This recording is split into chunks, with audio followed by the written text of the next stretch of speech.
Hey everyone, welcome to another installment of Echo Wirm Live. This is a This is a live stream that we do every other Thursday, where we go through all the questions that you guys leave on the channel or on Discord or on Patreon. And we always have a live chat open during these broadcasts. So if you guys are in the live chat, feel free to drop any questions that you may have. I see things have already started. I'm running a little late today. It's kind of been a busy day.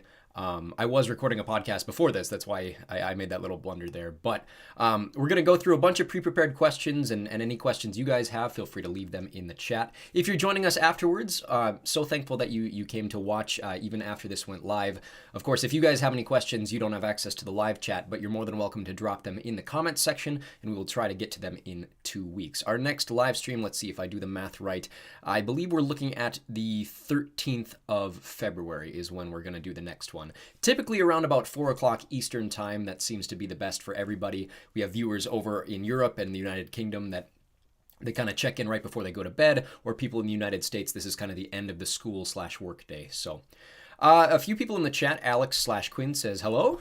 Maria says, how are you? I'm doing well. Just like I said, a busy day, so just trying to wind down a little bit. Xpogo Sam, I'll get to your question in a second. I'll start with Leslie Karen, who says, love your channel, so I'd like the first question. Well, absolutely. That's what I'm here to do.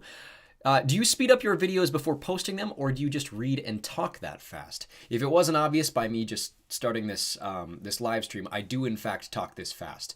None of my videos are sped up. In fact, there are a couple of them I've actually slowed down, just for the sake of if I ever have to re-upload something for a variety of reasons, and I feel like they're personally too fast, I got excited during the recording process, then I will slow them down just a hair. But typically, no, I leave them as is. That is naturally how fast I talk. Maria asked, did you get a haircut? I did. Yeah, this is a lot shorter than it was 2 weeks ago. But yeah, thank you for noticing. I appreciate it. Xpogo Sam asks, when's Magnus Chase? And I know Xpogo Sam is doing it ironically. A lot of people ask that question.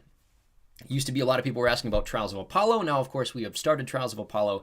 Now people are asking about Magnus Chase. Ryan Erm says, can you do Magnus Chase?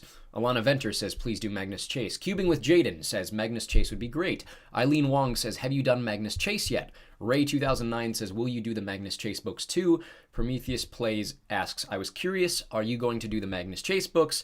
And Fapa says, when are you going to read Magnus Chase? The answer has always been the same. Of course, if this is your first time listening to one of these live streams, maybe you've never heard me say this before, but my plan has always been to read through the Rick Riordan books in order. And what I mean by in order is basically in series order. So we got done with the Percy Jackson books, then we started doing Heroes of Olympus. After that, we did the Kane Chronicles, which kind of came out the same time as Heroes of Olympus. And then afterwards, we started doing Trials of Apollo. Once we're done with Trials of Apollo, then of course we will do Magnus Chase. And those are all 5 of Rick Riordan's major series. We'll talk a little bit more about Rick Riordan. The next question that was asked, a couple people, Maddie asks, can you do an audiobook about the sun and the star? The King of the Wild says, can you read the sun and the star? Wakpo Boss says, are you going to do the sun and the star? Basic Banana, you still haven't done the sun and the star. Aragontum says, as a suggestion, you could read The Sun and the Star by Rick Riordan. Yes, I will be doing The Sun and the Star after Trials of Apollo. Sun and the Star is the most, in terms of the canon timeline of the Percy Jackson books and all of the Camp Half-Blood Chronicles books, it goes Percy Jackson, Heroes of Olympus, Percy Jackson 6, 7, 8, Trials of Apollo, Sun and the Star. So Sun and the Star is going to come out on the channel right after we get done with Trials of Apollo, and then, of course, then we'll do Magnus Chase. So, yes, Trials of Apollo, we'll finish it. Sun and the Star, Magnus Chase. Those should be all of Rick Riordan's major books.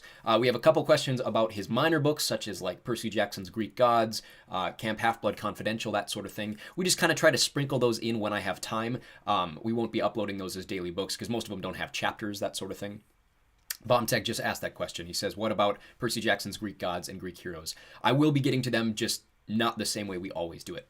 So, Sarah W. asks, would you record Haymitch's book when it comes out? Yes, that is the intention. I believe it comes out the original date was the 25th of March. I believe they moved that back a week. So I want to say that March 18th is going to be the release date at the moment. I'm not going to do what I did with Wrath of the Triple Goddess, where I recorded it all the day of. What I'm going to do is I'm going to buy it that morning. I'm going to release the first chapter on Patreon as soon as I get done recording it. And then I'm going to do a daily chapter on Patreon for this Hunger Games 5. It's called Sunrise on the Reaping. So I'll do it. I'm assuming there's going to be about 30 chapters. I'll do a chapter a day on Patreon. And then as soon as it's all done on Patreon, I'll put a full version there. And then I'll put a full version on the channel. So it's going to take about a month until that's out after it's released, if that makes any sense. Savvy says, I've never seen your face. You match your voice. It's a good thing. I'm glad you say that. I've had a lot of people say otherwise. But this is me. You hear my voice on the channel. My voice is the only voice you hear on the channel, except for a Patrick Fabian cameo that came in one of the Heroes of Olympus books. But yes, I'm glad you can finally put a face to the voice. Let's go to a question from two different people asking. This is Alwyn J. Ferreira asking, currently reading the Maze Runner books in chronological order. Would you do them? I'd love to hear your impressions as Stephen/Thomas. And then Suzanne William James asks, would love to have you do the Maze Runner, all 5 of them. There's 5 of the original books, right? And then the 2 prequels. My intention is to do the Maze Runner after we get done with Divergent. And so that's 3 series from now, I believe. We'll go a little bit through my schedule later on of what's coming out, so stick around for that. We'll do that probably at the top of the hour. But yes, Maze Runner is coming eventually. We just got to get through a couple other series, and then it is immediately on my list, like the very, very top of the list. Maria says, have you ever considered the Chronicles of Crestomanci? I haven't. I'm not familiar with it. I'll check it out and see if I can add it to my list. Last Quake says, am I crazy or is your hair different almost every time I see you? It does change pretty frequently. This is my natural hair color. I did just cut it this week. Of course, last summer I had blonde hair, so if you're only tuning in every few months, then yes, you're probably right. I don't change it super often, but maybe more than most my age, I guess. Question from Gold Roger, can you read the 3-Body Problem? It's an amazing read. I'm not familiar with the 3-Body Problem. I will, like Maria's question, I will check it out and see if it's something worth adding to my list. Tchaikovsky asks, please do the First Law trilogy by Joe Abercrombie. I'll give the same answer there. I'm not familiar with it, but I will check it out and see if it's worth adding to my list. Again, if you guys have questions in the live chat, you are always more than welcome to ask them. I typically prioritize your guys' questions in addition to my Patreon questions. If we don't get to all the pre-prepared questions, then we'll save the rest of them for the next time we do one of these live streams. We typically go about 2 hours, so I'm shooting for about 6 o'clock Eastern time. But yeah. Sarah W. says, glad you're doing well. There's been some drama going on in the book/movie world, and it's so disheartening. I don't know which specifically you're talking about, but yeah, there's a lot going on in the world, period. And, you know, I mentioned 2 weeks ago, like, a lot going on in my personal life that's kind of taken me away from the channel, which is unfortunate for me. I know you guys like the audiobooks, but I enjoy doing them just as well. So, yeah, I am doing well this week, so hopefully you guys are doing well too. Terry Manning says, will you do any DC or Marvel novels? I don't have an intention to, but if it's something that enough people are requesting, then I will definitely add it to my list. I think you're the first person that's ever asked if I can do those. I've had people ask if I can do comic books before, which would be very hard as an audiobook. Just people have asked about graphic novels or like The Umbrella Academy or Walking Dead, that sort of thing. Those would be very difficult to do as an audiobook medium because of the fact that you don't have descriptors. It's all in the pictures. Axel Christensen asks, can you do Mistborn? I believe it's already on my list, but if not, I will add it. Chandler M., will you do the Song of Achilles and Circe? I'm not familiar with it, but I will check it out and add it to my list if it's something worth adding. Let's see here. Going through the chat. Savvy says, what was your favorite book narrating? I'm assuming you mean what was my favorite book to narrate.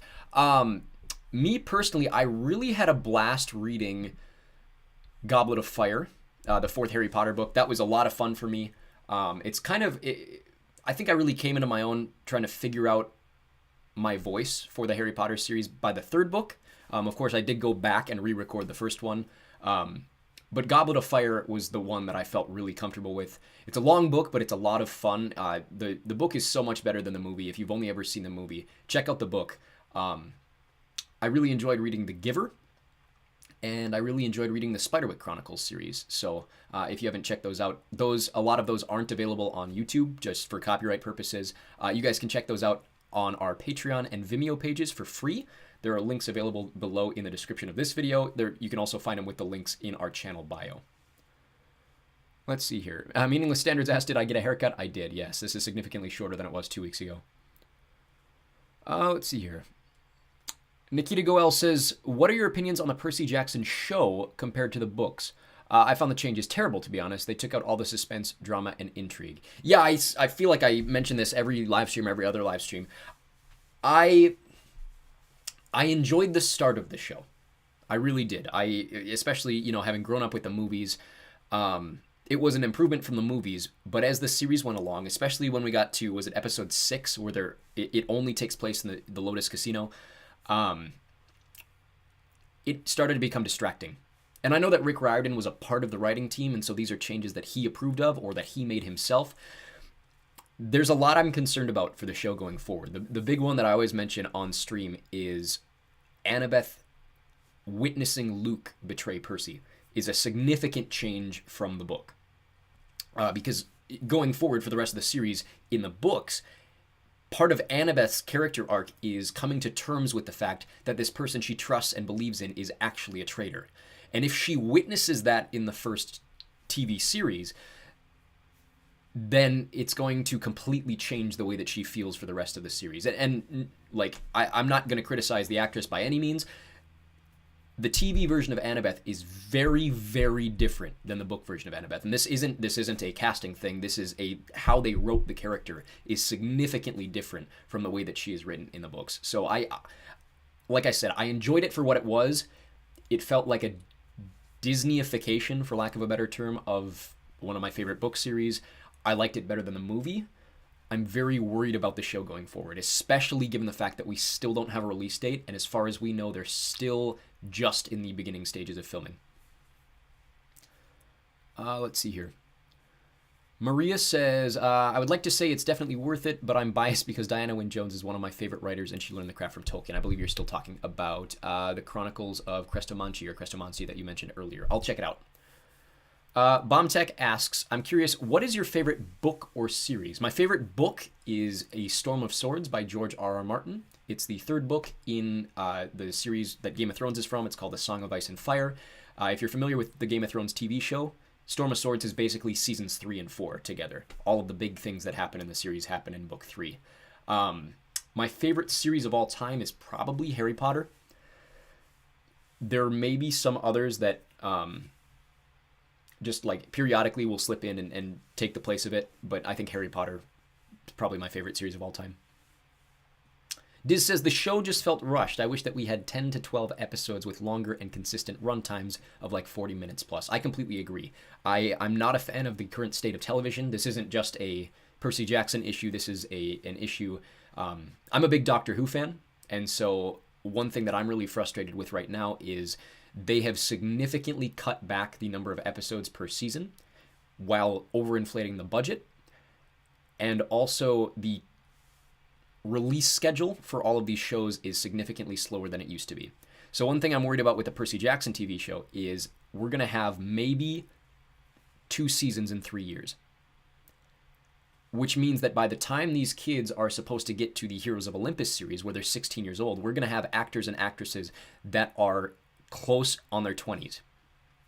And if we want to do the Heroes of Olympus with the cast that we have, then you are going to have 5 seasons of a TV show where they're supposed to be 16 years old, and by the time that they're done filming or releasing them, these kids are pushing their late 20s. And then it becomes less believable for me. The magic of the Harry Potter film series is that they filmed them back to back to back to back to back. You got 8 films in roughly 10 years, which is a lot. Like, it's hard on the production team, it's hard on the actors, it's the reason they kept switching directors.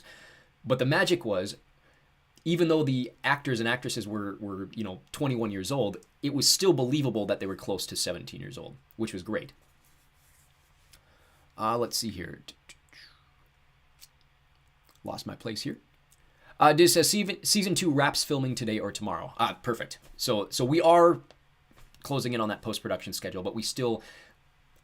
I was hoping for a release in April, and it's looking like it's probably going to be pushed more to June, July.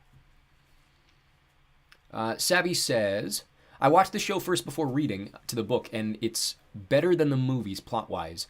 But yeah, Annabeth finding out about Luke earlier is going to change things. Nikita Goel says, I agree, most of the characters feel much blander. I guess it's caught up in Disney politics, I guess.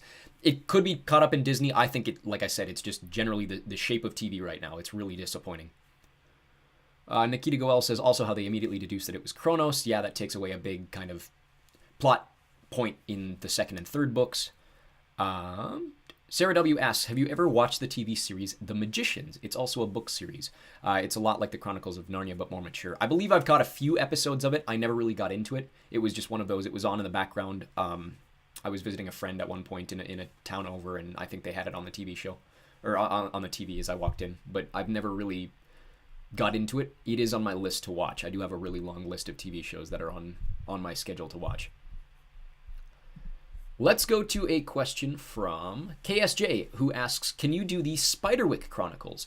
I have, in fact, already done the Spiderwick Chronicles. All 5 books are available for free on Patreon and Vimeo. You can check out the links in the description below, or you can check out the links in the channel bio. It's all available for free. I have done all 5 books.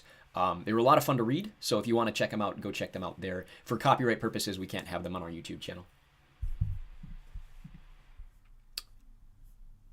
I accidentally hit Siri. I hope you guys can still hear me. Okay. Let's go to a question from Matteo Bartholin, who says, why did it censor the word tardiness on the caption version of The Radiation Effect? The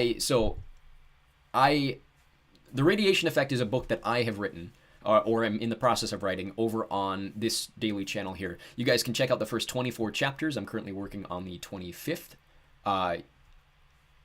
And in one of the chapters, I use the word tardiness, and the closed captioning on YouTube blocked it out. And I think you guys can figure out why they blocked it out, because it sounds close enough to another word.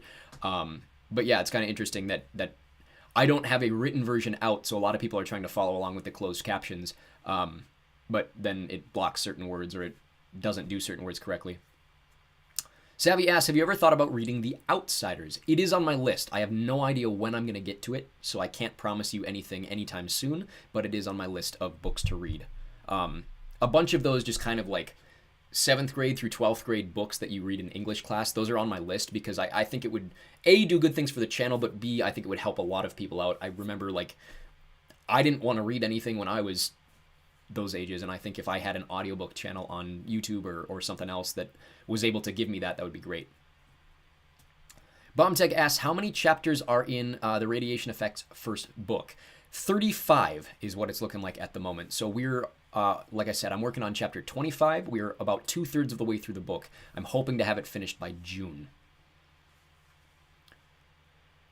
Meaningless Standards asks, I know this question has already been asked, but when do you estimate the next chapter of The Radiation Effect will be released? My goal was to have it before I went to San Diego. Obviously, that didn't happen.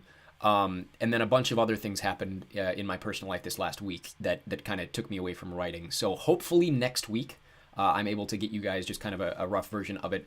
But no promises. It's just been a very busy month for me for a variety of reasons. So yes, it's coming eventually. Emma Kincaid says, you should read Scorch Trials. Yes, Scorch Trials is the second book in the Maze Runner series, so I will be reading it after Maze Runner. Last Quig says, speaking of books from English class, have you read Watership Down, either on or off the channel? I've read it off the channel. I've never recorded it, but it is one of those books that's on my list. Sarah W. says, I love immersive reading. Someone reading the book while reading that same book.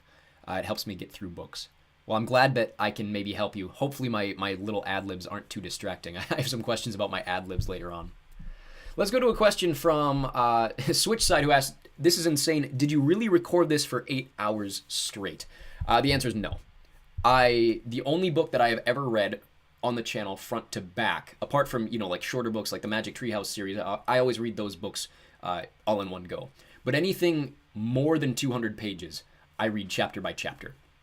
So for example, the Percy Jackson books, I took a chapter and then I recorded another chapter, and then once I got done with all the chapters, as I do on this channel, then I compiled them all into one big book. So no, that is not me reading from beginning to end continuously.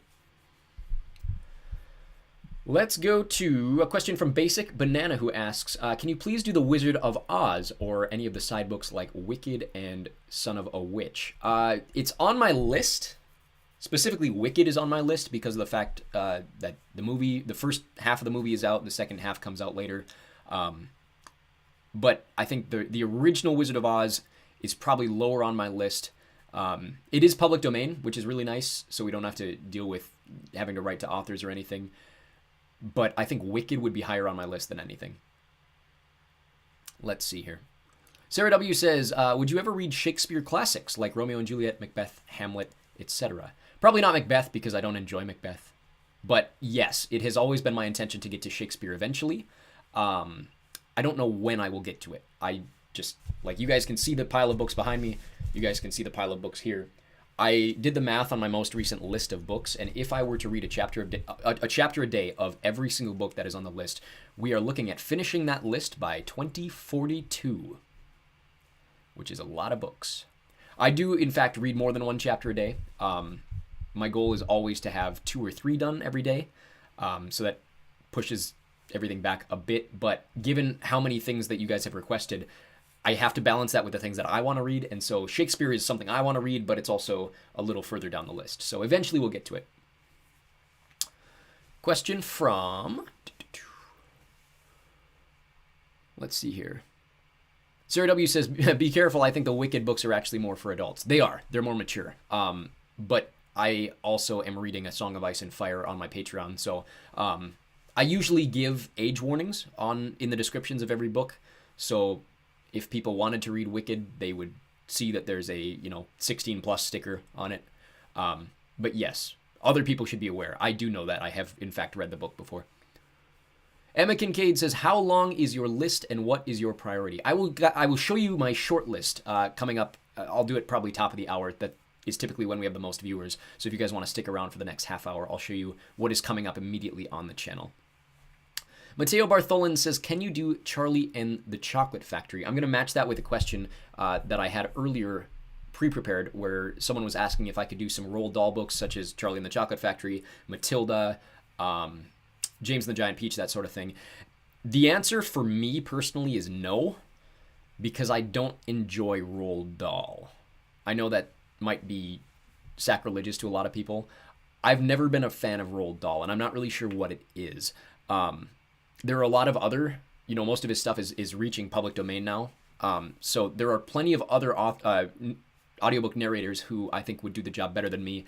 It is just not my intention to do Roald Dahl for the sake of me personally. Like, I just don't enjoy reading Roald Dahl. Let's see here.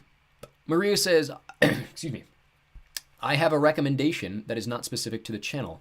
Life and Death Are Wearing Me Out by Mo Yan is great and humorous. It deals with reincarnations of one man in his family. I'll have to check that out. I'm not familiar with that. Sarah W. says, can't wait for recordings of Agatha Christie. I promise they're on my list. I have no idea when I'm going to get to them. But yes, I do love Agatha Christie. I don't have every single one of her books, but I bet you I have at least 20 of them sitting on my shelf, looking at them right now. Bombtech says, are you ever planning on reading any older books like the Odyssey or the Iliad? Yes.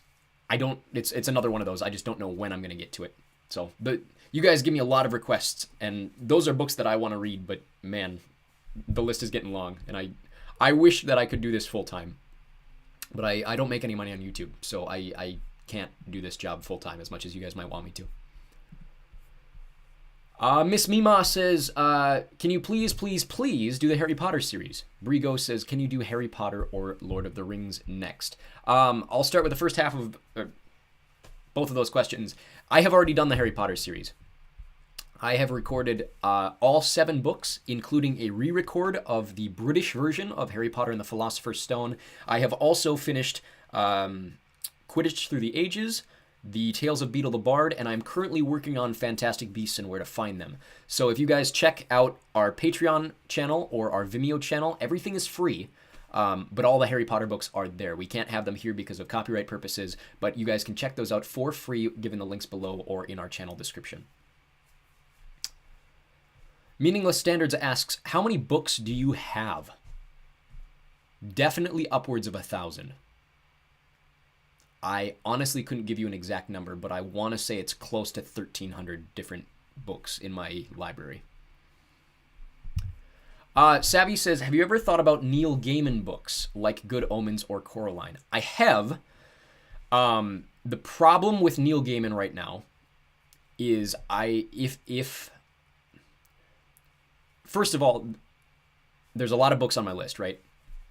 And the problem with prioritizing Neil Gaiman at the moment, and I don't know if any of you guys were aware of this, but Neil Gaiman has some very, very significant accusations against him right now, of the nature that you would assume that they are.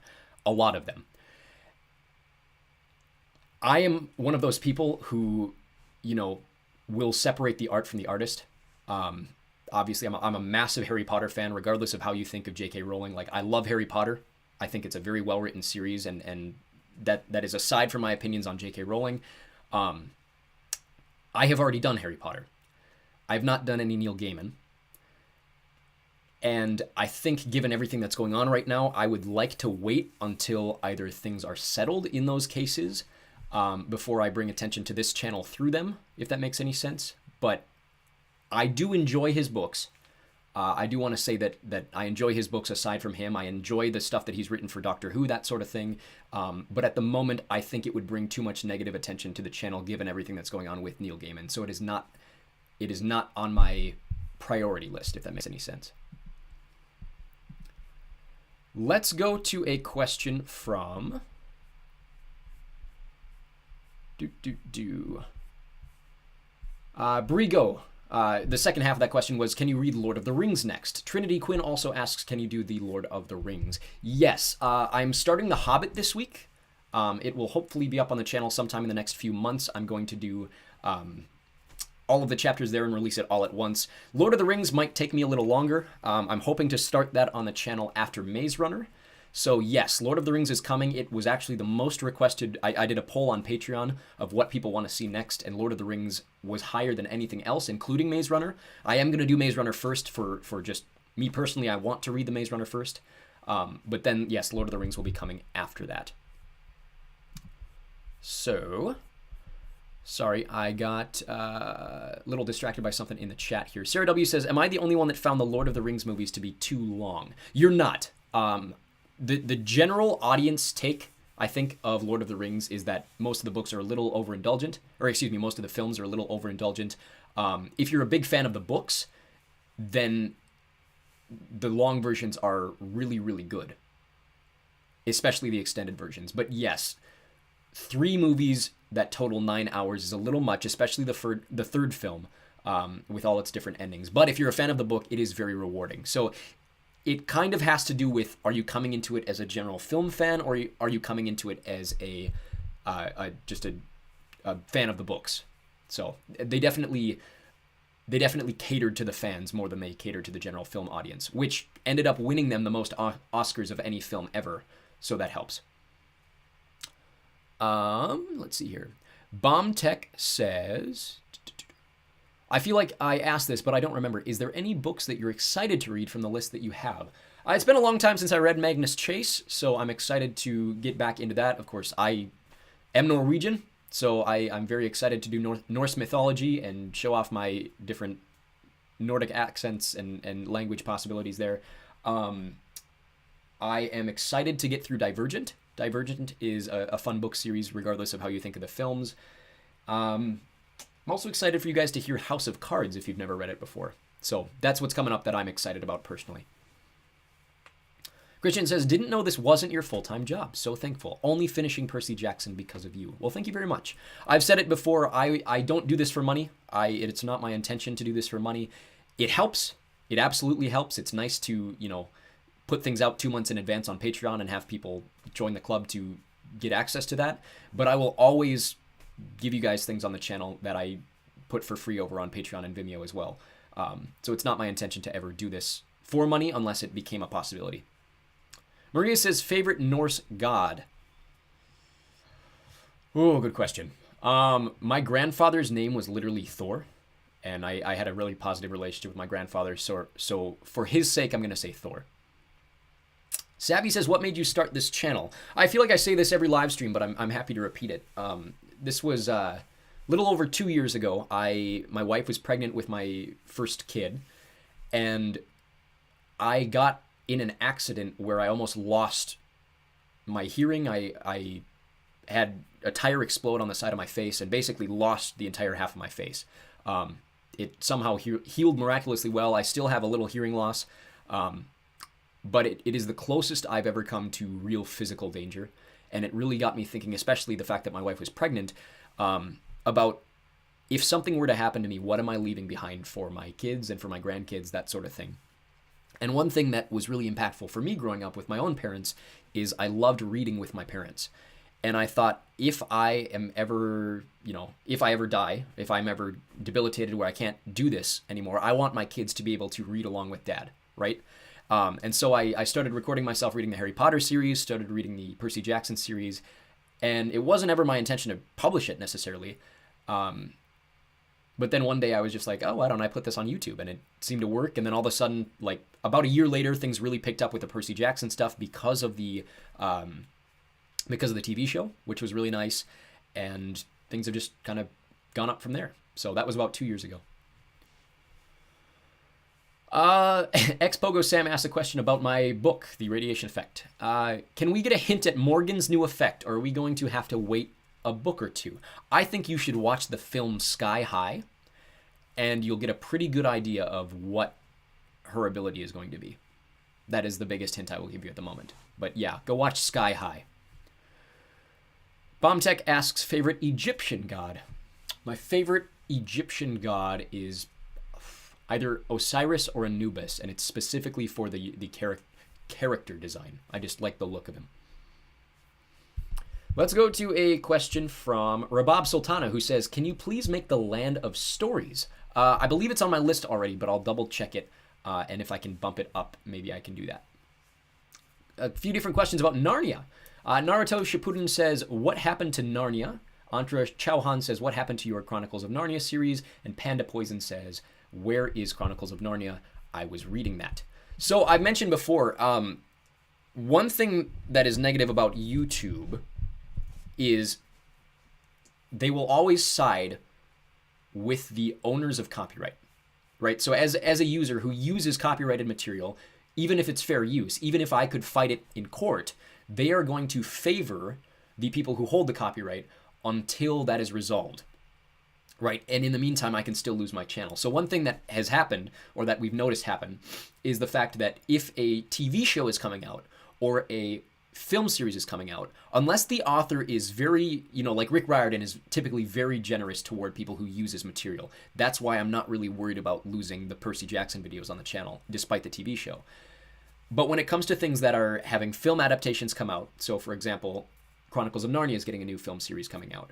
Fablehaven is getting a new film series coming out. Spiderwick Chronicles just had a TV show. We have had to remove all of those from the channel for the sake of copyright, so we don't end up losing the channel due to copyright strikes. So all of those are still available over on Vimeo and Patreon. All of those are still available for free. But yeah, we had to remove the Chronicles of Narnia because the film studio that is making the new Greta Gerwig Narnia series gave us a strike on Lion, Witch, and the Wardrobe. So you guys can still find those for free. Let's see here. Atlantis Gaming says, do we know any date for book 3 for What God Percy Helps? As far as I know, as of starting this live stream, no. There is no news yet. I've mentioned before, so this is weird, right? When Chalice of the Gods came out, they almost immediately released the title, the artwork, and the basic plot of book 7, which is Wrath of the Triple Goddess, which was a year in advance. The books, one came out, I think, August, the next came out in September. And here we are sitting 4 months on from Wrath of the Triple Goddess, and we don't know anything about the plot. We don't know the title. We don't have artwork. We don't have a release date for book 8 of Percy Jackson. The longer this goes on, the more inclined I am to believe that it's going to be a Christmas release, because we've never really had Christmas in the Percy Jackson universe, or at least a December kind of holiday feel. The only winter book that I can think of, there's been a couple like late winter Trials of Apollo books, and then Titan's Curse takes place in the winter as well. But we've never really got anything centered around like the Yuletide, if you're trying to separate the holiday from Christianity. So I'm hoping it's a Christmas book, the way that the last book was a Halloween book. But no, we don't know anything about the title. We don't know anything about the release date. I'm hoping it's December, but we haven't heard anything yet. Xpogo Sam says, main character Sky High or NPC character? I think when you watch the film, you'll get a pretty good idea of which character I'm going after. Maybe. Mateo Bartholin says, will you do more Diary of Wimpy Kid? Yes, it is my intention to... the next book should be coming out in about 3 weeks here. Christian says, I have a hard time finding your videos sometimes. If you stay subscribed and click the bells, you should be able to find everything on YouTube. But everything else, like I said, is available on Patreon and Vimeo using the links in the description, or just look us up on either of those websites. The ones that I can think of that aren't on YouTube are, like I said, Fablehaven, Harry Potter, Spiderwick Chronicles, Hunger Games, Chronicles of Narnia. I believe those are all the ones that I can think of. Xpogo Sam says, I have plans for tonight then. Good, I'm glad. Atlantis Gaming says, what Christmas Greek god are you picking from? I hope it's Demeter. I think that'd be awesome. Unless it's Dionysus. We've never really got anything close with Dionysus. I think that'd be kind of fun. Maria says, if it's Triple Goddess, shouldn't it be Hecate? Yes, we're not talking about Wrath of the Triple Goddess. We're talking about the sequel to Wrath of the Triple Goddess. Hecate is the main character, the main antagonist, goddess, whatever, in Wrath of the Triple Goddess. But we're specifically talking about the book that comes after, that has not been named yet. Meaningless Standard says, what is the worst book you've read? The least pleasurable reading experience I have ever had in my entire life is reading Nathaniel Hawthorne's Scarlet Letter. I do not enjoy that book. I may read it on the channel just to torture myself eventually, but we'll see. Let's see here. Bombtech says, I feel like excuse me. I feel like I was lucky that I found your channel so I didn't mix up the new Percy Jackson books with the old people not knowing that they need to read Heroes of Olympus first. I stress it every time I'm able to. And in the playlists, I have the books in chronological order. Do not read Percy Jackson 6 and 7 until you've read Heroes of Olympus. It will not make any sense. There are so many questions I get on the channel of people going straight from book 5 to book 6, and they have no idea all of these missing plot points. Let's go to a question from Michaela on Patreon, who says, I was wondering, in the Dark Prophecy, is Apollo really obsessed with tossing salads, or are you doing some hilarious adjustments? Also, how much liberty do you take when you record? Are you ad-libbing, or do you prepare where you're going to name drop your channel? Yeah, so a few different questions there. I don't know if it'll be out on the channel yet, but on Patreon, we already have access to the entirety of Book 2 of Trials of Apollo. I believe there's at least one point in the book where Apollo talks about having to toss a salad. Now, of course, if you're a child, you don't understand what this means Urban Dictionary-wise. I saw that and I said, I'm going to make a note of that. Every time we have to do with food for the rest of the book, I'm going to make a joke about him tossing the salad. So yes, I believe it happens once. The rest of it was me ad-libbing. You ask, how much liberty do I take when I record? Depends how I'm feeling. I mean, like, genuinely, it is not my intention to read these word for word. That would take significantly more editing than I already do, and I do quite a bit of editing. I used to, if you're familiar with my early recordings of Percy Jackson and Harry Potter, I left in my mistakes, and I would just restart. Nowadays, I don't typically do that, but I also don't read the books word for word. And one thing that I started doing, because people will download my videos and re-upload them to their own channels because they think that that's what I did. Like, this isn't my original content.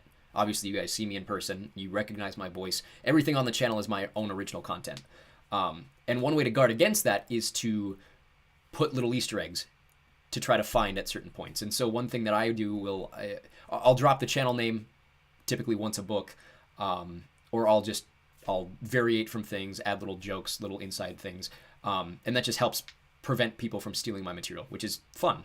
Maybe it's distracting for you guys if you're trying to read along, but yeah, so I typically just do it in the moment. I never rehearse a chapter. Sometimes if I screw something up, I'll go back and re-record it, like if I do a voice wrong from how it's described later on, that sort of thing. But let's go to a question from Atlantis Gaming, who asks, what is your favorite Greek mythology video game? I have mentioned before on the channel, I'm not a big gamer. So I personally have never played a Greek mythology video game. Like, genuinely, I've never played one, except for Pop Tropica. So I'm going to go with Pop Tropica. Xpogo Sam says, is there a connection to Morgan's effect with a certain actress who is in both Sky High and Scott Pilgrim? The answer is no. I can see why you'd think that. Morgan is based on a person in my life. I've mentioned this before, so we're going to keep talking radiation effect, right?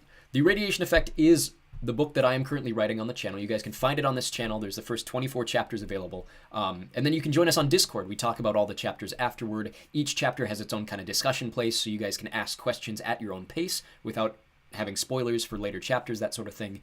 But I've mentioned before that most of the, not necessarily plot points, but most of the character beats in the radiation effect, for all of the characters, including the female characters, include parts of my life that were impactful to me. Right? So Emma's got her things. There are certain bits of Emma that are based on my life and my own experiences and my own faults. Morgan specifically is based on a person in my life, and you'll see later on that maybe I'm trauma writing. Is the best way to put it. But yeah, it's easier to write what you know. Like, a lot of authors will say that. Write what you know, don't write what you don't know, that sort of thing. Bombtech says, I'm not saying you need to read the book, but excuse me, I'm so sorry. I did just come back from California, and I definitely think the smoke affected my, I've had a significant stuffiness in my throat and my nose, so if you hear me coughing or growly, you can blame California for that one. I think Journey to the West is neat. I will add it to my list if it's not already there. Atlantis Gaming says, do you like wrestling, aka WWE? Yes, I'm a major wrestling fan. I don't know if I've ever told you guys that on the channel. The book behind me, this side, Dune here, there's a black book right here. That is a book called The Rise of AEW, which is a wrestling book that I am hoping to have out eventually as the first nonfiction book on the channel. But yes, I am going to a Royal Rumble watch party on Saturday, so if you guys are wrestling fans, let me know who you think is going to win either Rumble in the chat, and we can bond over our mutual love of WWE. Let's go to a question from Christian Daniel Diakonescu, who says, I would love to see you do anything by Brandon Sanderson. A similar question from David Charlotte, who says, I don't know if you plan to or have done it yet, but the Brandon Sanderson books would be cool. Brandon Sanderson is very high on my list. One of my wife's best friends actually requested it. It was the first request I'd ever had on the channel, was Brandon Sanderson. And I always said I would get to Brandon Sanderson after I was done with Brandon Mull. Both are two Mormon writers named Brandon. One wrote Fablehaven, one wrote some other stuff. So once we're done with Fablehaven, I will probably then add Brandon Sanderson to my immediate pile behind me. So Tries says, I know it's very long, but could you do the Throne of Glass series or Dark Rise? I believe Throne of Glass is on my list. I don't know that I'm familiar with Dark Rise. I will maybe check it out and add it to my list. Scorpion King and Accidental Madness ask about the 39 Clues series. Scorpion King says, will you do the 39 Clues? And Accidental Madness says, I remember the 39 Clues being a solid and pretty solid series along the same age range as Percy Jackson. My answer immediately is no. And the reason why is it's a very, very long series. Obviously, like 39 Clues, I could honestly not even tell you how many books there are. I've never finished the series. I'm sure I've read the first like 3 or 4. I read a lot of the authors that have written the 39 Clues series on the channel, right? Like 39 Clues isn't written by one author. One of the books was written by Margaret Peterson Haddix, one was written by Rick Riordan, that sort of thing. But because there's so many books in that series, it is not my intention to start it at the moment. Maybe later on. I know you're probably the 5th or 6th person to ask that, but in the immediate future, it is not my intention to read 39 Clues. Xpogo Sam is asking questions about Sky High, and I honestly can't tell you the names of the characters. I just know which one I'm talking about. Flick Street Production says, hey there, question about the radiation effect. Have you ever thought about what you want the book's official cover art to feature? Yes. So right now, we have a placeholder cover art, which is the climax of the book, which obviously we're not at yet, so you guys don't really know what it is. It's a tower on fire is essentially what we're seeing. So if there were official artwork for it, I would say that I would want either that scene, something that happens on the China mission, or just something in general that is like, you know, you could make it very modern, simplistic, where it's just the logo of the company, where you have just kind of the radiation wheel in the middle, and then around the outside in a circle it says International Radiation Effect Association, that sort of thing. You could go as simple as that. I would like the cover to stay red as its general theme, but it doesn't have to be all red the way that, you know, like Aragon is all blue. I'm thinking something along the lines of like the Percy Jackson series. Each one has kind of its own color scheme, but it's not specifically that color, especially as the series goes on. Question from Jinho Park, who also asked about The Outsiders. I would love to hear The Outsiders on your channel. Yes, it is on my list. We will see later on. Neil Peterson asks, could you do the Golden Compass series or The Magicians by Lev Grossman? Someone asked about the Magicians TV show earlier in the chat. It is on my list to read eventually. We'll see eventually if we can get to it. As for the Golden Compass series, which is His Dark Materials, the answer is no for personal reasons. I mentioned the Neil Gaiman thing earlier, and there's nothing against Philip Pullman that would cause me to, you know, he doesn't have anything against him. I'm not trying to say anything about him. What I will say is, without going into too many details, Philip Pullman has said things about people like me and my belief system that is counterintuitive to the way that I live my life. And so, for personal reasons, I will not be reading any Philip Pullman on the channel, just because what he is trying to do with that series goes against everything that I do in living my life. And I don't think that's healthy for me to read on the channel. I don't think that me as a narrator and my personal life, like, I don't think that's something I can support by giving voice to it.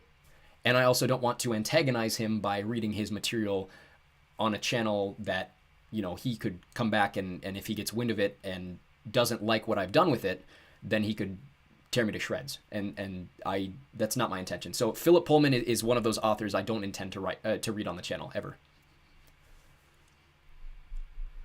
Let's go to a question from, lost my place in the chat here. Atlantis Gaming says, I got CM Punk and Io Sky for Royal Rumble. I think CM Punk is a safe bet. I think John Cena is up there as well, and I think Roman Reigns has a pretty good chance. Women's is up in the air for me. I think Liv Morgan is probably my favorite. But I think there's a lot of people out of left field that could definitely come in and win the Women's Royal Rumble.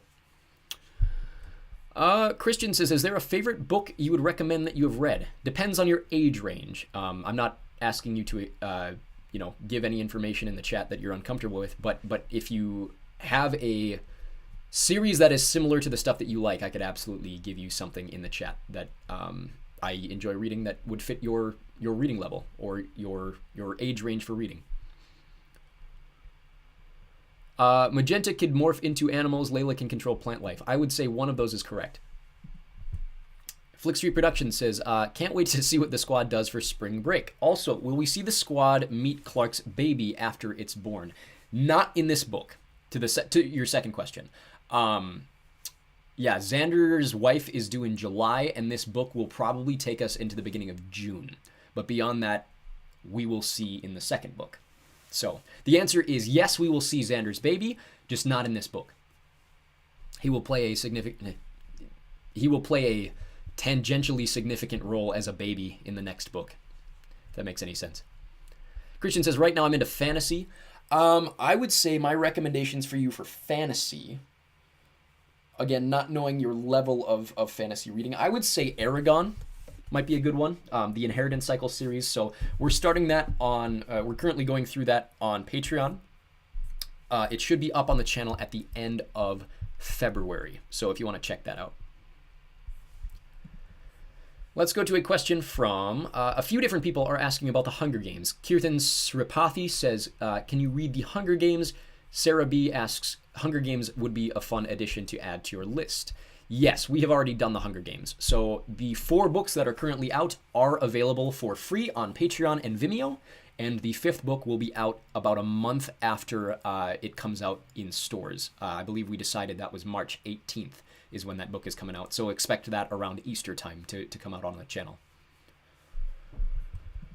Flick Street Productions says, have you ever been to an indoor amusement park like Malibu Jack's? I don't know where Malibu Jack's is, but yes, I grew up in Minnesota, so I am most familiar with Nickelodeon Universe at the Mall of America. Let's go to a question from... A lot of people are requesting the Inheritance games. Ambreen Shahryar, I do apologize for pronunciation there. Please do the Inheritance games by Jennifer Lynn Barnes. And Moonlight Wolf, also says the Inheritance games would be great to add to your channel. You're not the first person to ask that. In fact, to the point where I used to get it confused with the Inheritance Cycle, which is the Aragon series. Inheritance games is very high on my list because it is probably the most requested series on the channel that I've never personally read. So I have it pretty high on the list. I will hopefully get to it sometime in the next year or so. Xbogo Sam says, let's go! Also, given the extra content from the cover art, I might be able to do something with the radiation emblem like you said. What complementary color to red would you associate with the first book? I would probably say gold. So what I'm thinking when it comes to that logo is almost like a warning yellow. I have a toolkit here that I'm going to use here. So, and similar to like the 21 Pilots thing behind me, but like almost like a gold or just like a warning label yellow is kind of what I was thinking for, because right in the middle of the emblem is going to be, you know, like the radioactive symbol. You know what I'm talking about with the 3 spokes on the wheel. Let's go to a question from Moonlight Wolf again asks if I could do Keeper of the Lost Cities by Shannon Messenger. The Self Elf also says, I would love to see you do Keeper of the Lost Cities by Shannon Messenger. That is one of those books I'm not familiar with. I will add it to my list and see if we can move it up going forward. Ashley Garcia says, will you read more of the Bible, please? I listen to it when I go to sleep. Yes, I am about, if you go chapter number, I'm about halfway through the Bible at the moment. It's been about a 3-year project that I'm working on. I'm hoping to have the entirety of the Bible done by the end of next summer. So probably August, September of 2026. I do release a chapter of the Bible every single day on this channel at 3 o'clock Central, 4 o'clock Eastern. If you guys want to check that out, you're totally free. I do the thing where it doesn't alert people to it because I know people don't really, always want religious material shoved in their face. And so I don't, like, if you have the bell rung, it's not going to alert you to any of those Bible videos, but those come out every afternoon, 1 chapter a day. So yes, I will be continuing with the Bible, and then after I'm done with the Bible next summer, then I will be working on the Catholic Apocrypha as well as the Book of Mormon. Excuse me. Flick Street Productions says, Emma reminds me some of Katniss Everdeen in their weapon skills, like how Katniss is skilled with a bow and arrow, while Emma is skilled in knife throwing. Was that intentional? Kind of. I've mentioned before that the radiation effect, specifically the characters, a lot of it is based on the stuff that I grew up reading when I was like 12 years old. So that would be Percy Jackson, Hunger Games, that sort of thing. My intention originally, in addition to the effects, was that each character was going to have a special ability with a weapon. So Johnny was going to be really good with swords. Emma, obviously, still is very good with throwing knives. Margot was originally going to be my Katniss stand-in. She was going to be very good with a bow and arrow. And then as I've expanded the series, I've kind of drawn back from that. But I kept the thing with Emma because I thought it was cool. I thought it was fun. And I expanded that to her effect, effectively. If you guys have read the first half of the book, you guys know what I'm talking about, where she's very good at throwing things. So that stayed. But yes, it is influenced by the Hunger Games. But with Emma specifically, it's probably more so Clove, right? I think Clove is the character in the first book that's really good with throwing knives. But yes, I definitely took that from Hunger Games. Josie Reed says, it's fairly niche, but there's an old series I used to love called Circle of Mages by Tamara Pierce. That or Skullduggery Pleasant, but I know that's not entirely family friendly. You're not the first person to suggest Skullduggery Pleasant. It's on my list. The other one that you requested, Circle of Mages, I've never heard of before, so I'll definitely check that out and see if it's something worth adding to the list. I did want to take a brief pause from questions and talk about what's coming up on the channel. So, coming up here soon, oh, something happened upstairs. I think one of my cats fell. Let me switch to this view here. And if I click on this, this is a list of all of my upcoming book series. So the green is already out on Patreon. Yellow is currently airing on Patreon, and then the red is not yet out on Patreon, but here's what's coming up also on the channel. So on the channel, from now until February 22nd, we have Dune Messiah airing every day on this channel. February 22nd, of course, will be the day that the full version comes out over on the other channel. Now until March 3rd is The Dark Prophecy, which is the second book in the Trials of Apollo series. After that, end of February until the end of April, we're reading Aragon. Early March until middle April, we're reading book 3 of Trials of Apollo. And then April 20th until May 31st, the fourth book in Trials of Apollo. And then April 24th, we start on Divergent. Then, of course, we will go through all of the other books in those series. So we'll read all 4 of the original Aragon books. We'll read all 3 of the original Divergent books. I know there's a 4th one that's kind of a tangential book. Eventually we will get to that. It's not my intention to do it immediately following. After that, then we'll do Maze Runner, Lord of the Rings, that sort of thing. That probably puts us toward the end of the calendar year here. In terms of other stuff that is coming out, not as daily chapter books, here's what I'm working on in my free time. If we go to this one here, Among the Enemy comes out next Thursday. So Thursday from today. It's already out on Patreon if you guys want it in advance. Then book 2 of a series of unfortunate events, followed by book 5 of Diary of a Wimpy Kid, followed by book 7, the final book in the Shadow Children series, followed by a tangential book, like we talked about, Camp Half-Blood Confidential, which goes with the Trials of Apollo, followed by The Tale of Despero, if you guys have never read it. Fantastic children's book there. Followed by Hunger Games, book 5, followed by book 2 in the Missing series, followed by book 3 in a series of unfortunate events, followed by book 6 in Diary of a Wimpy Kid, followed by Percy Jackson's Greek Heroes, followed by the 7th book in Diary of a Wimpy Kid, and book 4 in a series of unfortunate events. So those are all the books that I'm hoping to have out in the next 3 to 4 months-ish, and then we will move on from there.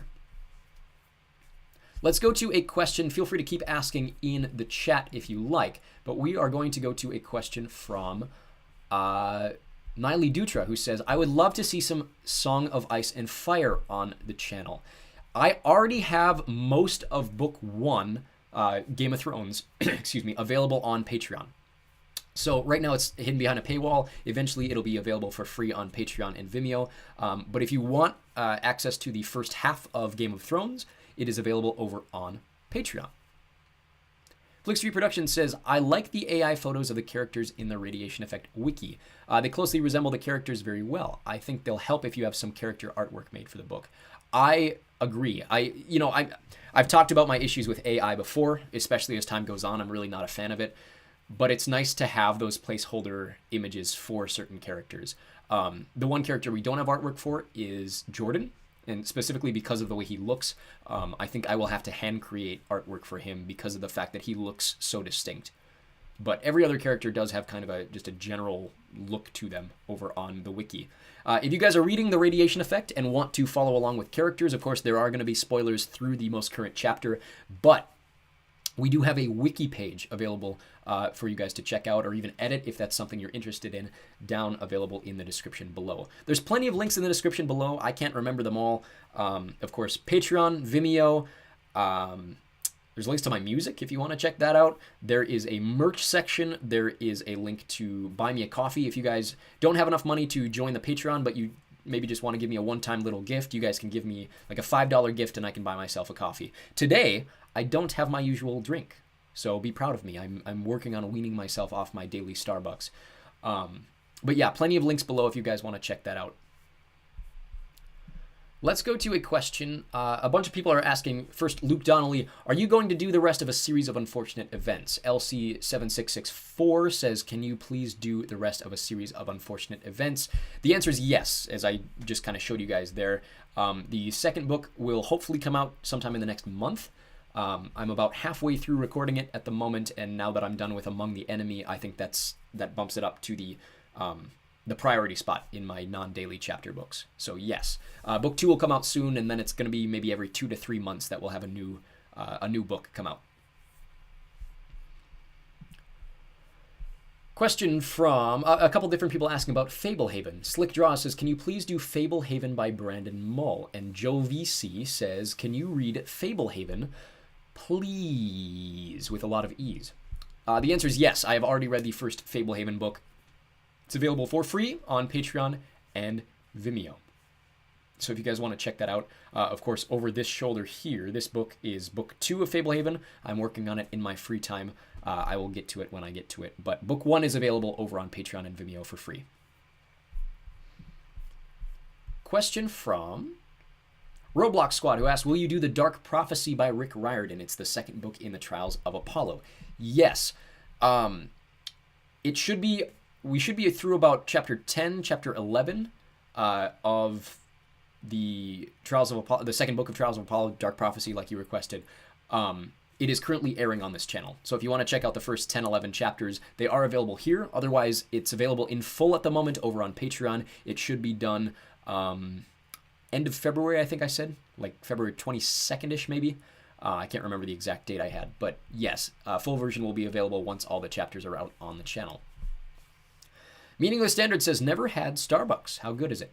Depends what your flavor preference is. If you like sweet things, I think Starbucks is probably the best way to go. If you like just coffee in general, I think there are better places for just general coffee. But that's me personally. I have an addiction to their strawberry acai refresher.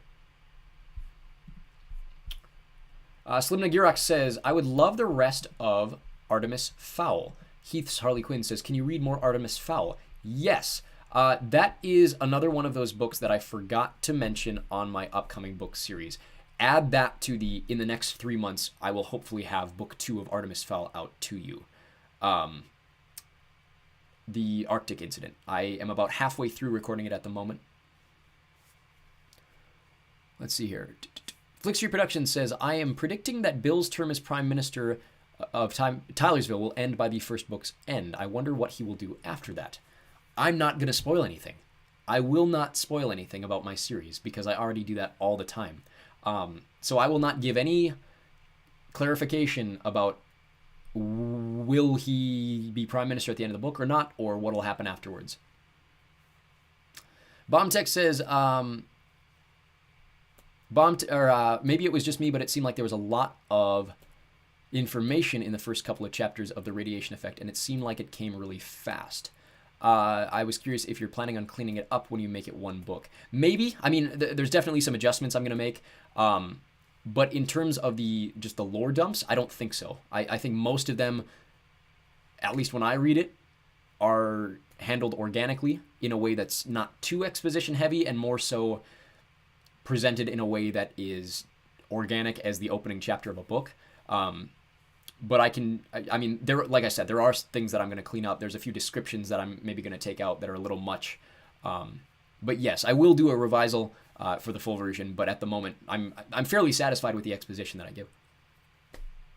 Atlantis Gaming asks if I like Pokemon. I grew up with Pokemon. I wasn't into it as much as a lot of other people my age, but I'm familiar with it, and I know like basically the entire original set of Pokemon. Zebekiah says, will you do Dungeon Crawler Carl? I'm not familiar with that book or series. I will do some research and maybe add it to my list. Meaningless Standard says, have you read I Have No Mouth and I Must Scream? If so, what are your thoughts? I have not. I'm not familiar. Harley Stella says, some Roald Dahl will be wonderful on the channel. Yeah, I mentioned Roald Dahl earlier. I probably won't be doing any Roald Dahl on the channel simply because I just personally don't like Roald Dahl. I know that's a really dumb answer. But like I mentioned earlier, a lot of his stuff is entering public domain soon, so you should see a lot more audiobook channels or audiobook recordings that are available to you for free coming up very soon. Zarena Angel says, can you please finish the series of unfortunate events? Cat251 says, can you please finish a series of unfortunate events? Yes. Book 2 should be coming out fairly soon. Let's see here. Diz says, are you planning on finding a publisher for the Radiation Effect, or are you thinking about self-publishing? My intention is to get a book deal and hopefully have it published by next spring. But if it were to come down to it where that wasn't the case, I'd be more than happy self-publishing it and trying to continue having someone else pick it up later on, if that's the case. I just don't necessarily have the money to self-publish it, unless we started a Kickstarter and you guys, gave me a lot of money to help fund something like that. But Flick Street Productions says, favorite Muse song? My favorites are Knights of Sidonia, Hysteria, and Starlight. I would say Hysteria. What are my favorite Muse songs? Hysteria, Panic Station, Aftermath.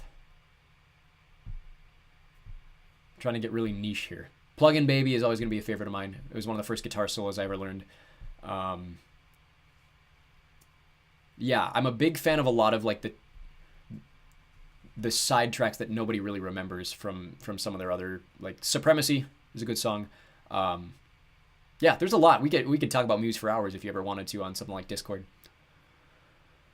Let's see here. Atlantis Gaming says, do you plan on getting a Switch 2 in the future when it comes out? Yes, my intention is to buy the Switch 2 for my wife when it does come out. She's been asking for a Switch for a while, and I said we're going to wait till the second one comes out.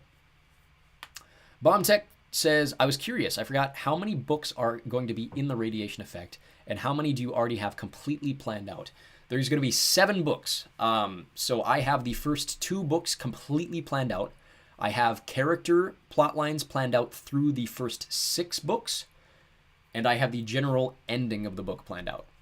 I don't have the hard plots of books 3 through 7 planned out yet, but 1 through 2 are in full planned out. And then, like I said, like I know where every character is going to end up. Flickstreet Productions says, have you heard Muse's new album, Will of the People? I own Muse's new album, Will of the People, on vinyl. Preston Wolf says, can you read the Testing trilogy? That's another one I'm unfamiliar with. I will check it out. Aspen Exists and Stuff says, I would like to request the Caraval series. Another one I am going to give the same answer to. Pequeña Fofinia says, when do you plan on starting the Witcher series? Well, first of all, obrigado for asking the question. Usually I get those questions from my Polish audience. It's not much that I hear it in Portuguese. But the Witcher series will hopefully start on the channel as soon as I'm done with the Lord of the Rings. So we're looking at probably beginning of next calendar year by the time I finally start with it. My question is, do I start with... Which book do I start with? If you guys are familiar with the Witcher series, you guys will know what I'm talking about. And I could honestly start with either of them. But I'm not sure which ones you guys would want to hear or which would be the easiest to record first at the moment. But yeah, it will come eventually. I'm a little unsure of which book I want to start with yet. Atlantis Giving says, did you hear Imagine Dragons' new song? I have not. I have not listened to Imagine Dragons in 10 years. ASB 1101 says, will you do Red Rising? Yes, it is on the list, and it's one of those book series that I'm actually very excited to read. I've never read it before, but I've heard really good things about it. There are some people around me who have read it, who have suggested it to me, and I think it would be a very fun... I don't know how to describe it. It's almost like... to me, when I read the description of it, or when people describe it to me, it feels like the Scythe series, the Arc of a Scythe, mixed with Dune, almost. And then, of course, it takes place on Mars, so it's like it almost a little bit to do with like The Martian, that sort of thing. So I am very excited to read it coming up. Let's go to a question from James Baltudis, who says, I have a question. Can you make curse-free videos? Because the Kane series have curse words in them and you don't have to. I'm just wondering. The Kane Chronicles don't have swear words in them. I'm not really sure what you're getting at. The only thing I can think of is when you're dealing with mythology series, you have characters that are coming from and going to hell, right? And to me, like, hell is not a bad word, if that makes any sense. Typically, when I think of curse words, it is anything I'm not allowed to say on TV without a bleep button. So that, you know, you could consider damn as a bad word. You could consider hell as a bad word. Of course, there's plenty of other options, but I don't entirely know what you're talking about when it comes to the Kane Chronicles, because they are definitely books that are made for children. And I'm not entirely sure what you mean. If I can make a censored version of it, probably not. Let's see here. BombTech says, what exactly are you starting? Sorry, I got distracted here. What exactly are you starting Magnus Chase after Trials of Apollo when you're putting out Maze Runner for the Lord of the Rings around that time? I'm not entirely sure what you mean by that question. I'm going to try to refit it to what I think you're asking. So we do one chapter a day of a Rick Riordan book and one chapter a day of a non-Rick Riordan book. So right now, for example, we are doing Dune Messiah, and we are also doing The Dark Prophecy. And so once we're done with all the Rick Riordan books, then both spaces will be taken up by books that are not Rick Riordan's. So then, of course, that's when we get to Maze Runner, that's when we get to Lord of the Rings, that's when we get to everything beyond the Rick Riordan stuff. So by the time that we're done with Rick Riordan, we will probably be finishing up Aragon and Divergent, the series. And that's when we'll get to Lord of the Rings and Maze Runner. Let's see here. Flickstreet Productions says, I was almost thrown when Kent got Liz the 1975 tickets for Christmas until I remember that the book happens in the 2010s because the band is currently on hiatus. I got so confused. Yeah, so 1975, it's actually really interesting. I didn't do this on purpose. 1975, the year, is a very impactful year for the program for a variety of reasons. And the band is impactful to Liz because it's her favorite band. And the cool little connection there, I'm kind of just nerding out at something that I didn't intend to write. But yes, so this book takes place about 10 years ago. And one of their first major American tours that went to Denver took place in the year 2015, 2016-ish. And so Kent, for Liz's birthday and Christmas, buys Liz tickets to go see the 1975. And we will see that reemerge later on. Tyler S. asks, can you do the last two Shadow Children books? Darwin asks, could you please do Among the Enemy and complete the Shadow Children series? Yes, Among the Enemy comes out a week from today. It should have a premiere list already on the channel. And then Among the Free will come out probably March 1st. Is my intention. So yes, both of them are coming, in the next little over a month. And then once we're done with that, then we'll move on to her other series. I've already done Found, but we're going to do all of the Missing series. Arcane Onino says, why is Son of Neptune in two-person? I don't necessarily understand the question. I think what you're asking is, why is it in the third person, as opposed to the Percy Jackson series, which is written in first person? The answer is, when they switched from the Percy Jackson series to the Heroes of Olympus series, they switched from a single point of view first-person narrator to multiple third-person point of view narrators. And so, of course, the first book in the series, we get Jason and Piper and Leo as our three narrators. The second book, we get Percy back, but it's now in the third person, in addition to chapters from Frank and Hazel. And then we get characters like Annabeth and Reyna and Nico getting chapters later on. And it's just the way that series is written. It helps it feel a little different from Percy Jackson, is kind of why Rick wanted to do that. Chantel says, can we have book 2 of Heroes of Olympus, please? Yes, it is coming out as soon as we're done with it, with the daily chapters. So right now, like I said, the first 10 to 11 chapters are up on the channel if you want to check them out. Otherwise, the book isn't available in full over on Patreon, but it should be up on the channel for free at the end of February. Little Bit Much asks, what do I read after The Last Olympian? Good question. I'm glad you're asking.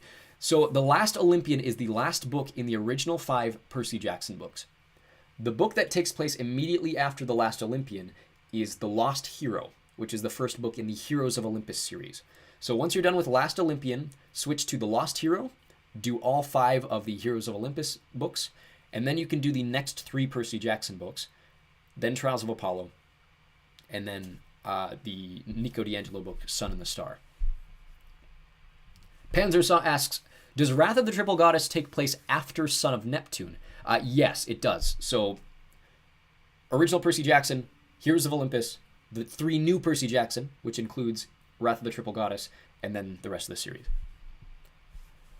Captain Rex asks, can you put in chapter markers? I was mid-chapter when the full video came out. They should be available in the description below. So I've mentioned this on stream before, and if you guys have answers, let me know, because the way that you put timestamps in the video, I do.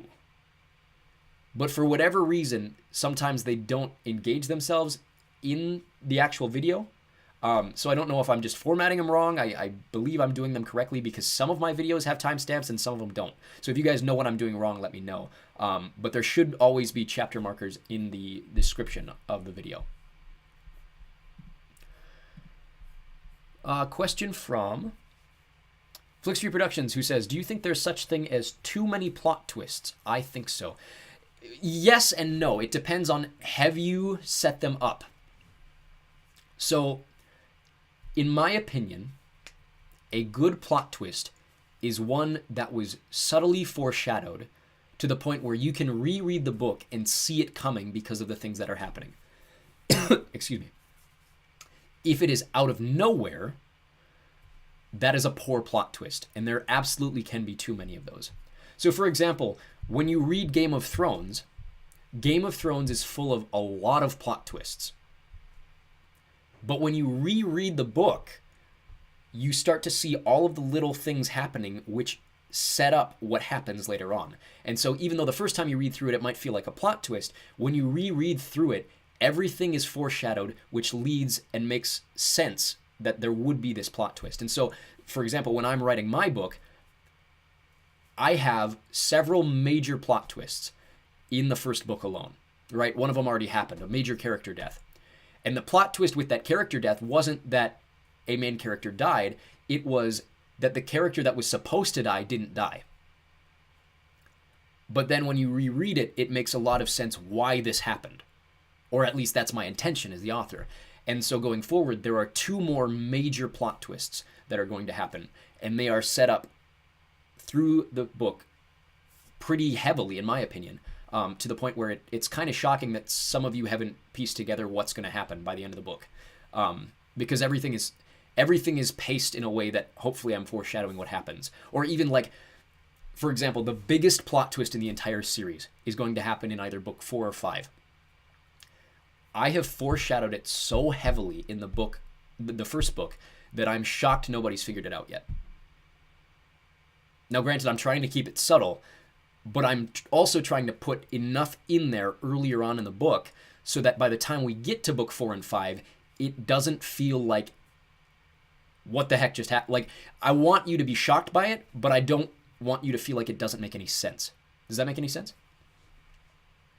Maria asks, or says, another recommendation about The Essence of Writing, The Great Storyteller by Imhan Beg.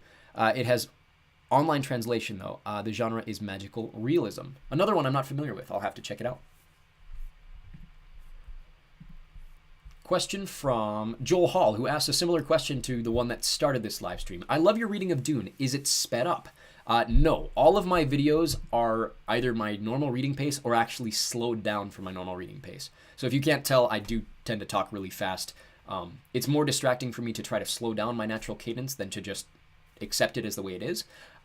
So no, my Dune video is not sped up. That is actually how fast I read. Callan asks, was the laughing in your Diary of a Wimpy Kid recording in the book, or was that just you? I believe that was just me, and the reason I laughed is it reminded me of a time when I was reading it with my father, and I laughed really, really hard at a spot, and I decided to keep it in because it was nostalgic for me. Liana Andreessen says, why is Iris such a good mother? I don't know if I would describe her as that. I'm curious what you mean specifically by that. Because I don't know that I would describe Iris as a good mother situationally. But it's an interesting question. I'd love to hear more about that. Renee is Me asks, does anyone else picture Tartarus looking vaguely like the Nether in Minecraft? Yes. But flip that. The Nether in Minecraft is based on, I believe it's specifically based on Dante's Inferno. The understanding of hell in Dante's Inferno, which itself was taken from mythology, from almost biblical mythology, for lack of a better term. The Bible doesn't give a ton of descriptions on what the Christian hell looks like, and so it just gives descriptions of kind of how you feel when you're there, that sort of thing, what it is. But Dante's Inferno was kind of the first piece of like Christian mythological literature, and it used a lot of elements from Greek mythology. So Tartarus does look like the Nether in Minecraft, but that's because the Nether in Minecraft was based on Tartarus, if that makes any sense. William M. asks, will you do the second book of the City of Ember? Yes, it is in my immediate read pile in front of me. I'm hoping to have it done sometime in the next 6 months or so, which I know it seems like a ways off, but I've listed all the books I'm trying to read at the moment, and we're a little ways off. Flick Street Productions says, I see what you mean about plot twists. You'll see some great twists in the Supernaturalists. There's a great arc line that pays off greatly in it. Yeah, so Harry Potter was guilty of this thing called like book-ending exposition dump, where basically the last 2 chapters of every Harry Potter book are a massive exposition dump, which basically solves the mystery throughout the book. Which, sure, it's a way, like I think of TV shows like Columbo, like that's kind of how all of those ended. That's how some mysteries end. But the big thing with Harry Potter is all of the plot twists in Harry Potter, because they're all mystery novels at their heart, is were they foreshadowed beforehand? And the answer to all of them is typically yes. And so when you get the payoff, it's very nice. Let's go to a question from a couple different people. Lemons and XR8 asking, can you make a Spotify? Then we could listen with our phone closed or download your videos. The answer is no, for the sake of copyright. So I mentioned fair use copyright, which is the way that we're able to do this on YouTube. Spotify doesn't adhere to fair use copyright the same way YouTube does. Spotify, because of its nature as a music platform, or specifically as an audio platform, you need a lot of legal allowance to, like, if I were to put my music on Spotify, which I've done, I have to have proof that I wrote the music. Like, I have to have the rights to my music to put on Spotify and to keep it on Spotify. If I were to do that with an audiobook, right, I own the rights to these videos, to these recordings, because I'm the performer. I'm the editor. I don't own the rights to the material that I'm covering. So that's when it crawls over into fair use copyright. So I would need to, I mentioned the thing before where YouTube allows us to do this, but if we're challenged by the author directly, then in order to get use for that, we'd have to win in court. And in order to do that on Spotify, then I would have to get the court case out of the way before I even put it over there, which would cost me a lot of money in hiring lawyers to get these court cases done. And it wouldn't be worth my time, especially because I don't make any money off of them. So I don't have the money to do that. I don't have the availability to do that. And so the answer is no, I can't put these on Spotify because of the way that copyright works on Spotify. Let's go to a question from Samik Shamundi says, I want you to read the Rebecca Yarros books or the Carnival series. I am familiar with Rebecca Yarros. It is on my list. I think my wife actually requested them. I'm unfamiliar with the Carnival series. I'll have to check that out. Question from, or Bombtext says, you know what I wish Rick Riordan would put out is a Jason book, either before Heroes of Olympus or after, so you can see more of the Roman gods in monsters. I think that'd be a great idea, like a Jason prequel series. I think that'd be really cool to see the stuff that happened before we meet him in The Lost Hero. Flickstreet Productions says, do you know of the foreshadowing trope called Chekhov's gun? Yes, I am very familiar with writing tropes. Let's go to a question from Matthew S. On top of that, just writing tropes in general, the one I actually mention in the radiation effect is called Occam's razor, which is it's less a literary device, but it's more so a just philosophical or psychological device, which means that the most obvious answer to a problem or the correct answer to a mystery or a problem is the most obvious answer. And the reason that I bring it up so much in the radiation effect is because of the fact that there is so much going on behind the scenes. And characters specifically like Emma and Jordan have all sorts of conspiracies, with what they think is going on. And so my goal with trying to slip in like little references to Occam's razor is that you as the reader will weigh the options of, is the most obvious answer correct or isn't it? Because the characters don't believe that it is, but maybe it is, that sort of thing. So I'm familiar with Chekhov's gun. I don't use it as much. I mean, foreshadowing in general, just yes. There are certain elements of like, for example, in the radiation effect, there's references to cloning. That's not there on accident. That's a Chekhov's gun. The cloning in the radiation effect is a Chekhov's gun. But yeah, anyways, got off track a little there. Question from Matthew S., who says, Ranger's Apprentice by John Flanagan would be cool. Ranger's Apprentice is asked for a lot. It is moving up on my list pretty quickly. So expect to see that eventually. Maria says, can you solve a little mystery? A child goes to school. It writes an anthology with its friends. The anthology is controversial, and the school puts I believe that's, you have more coming. So I'll wait till you have the whole thing out,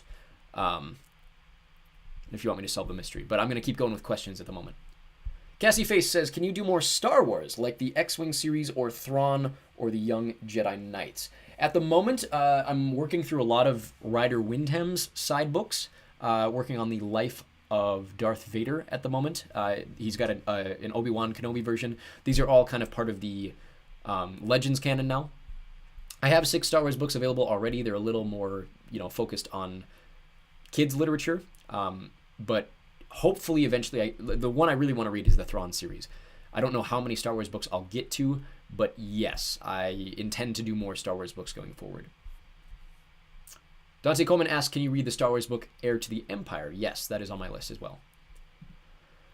Emily Abrams says, can you do the Wing Feather Saga? I'm not familiar with that one. I will add it to my list.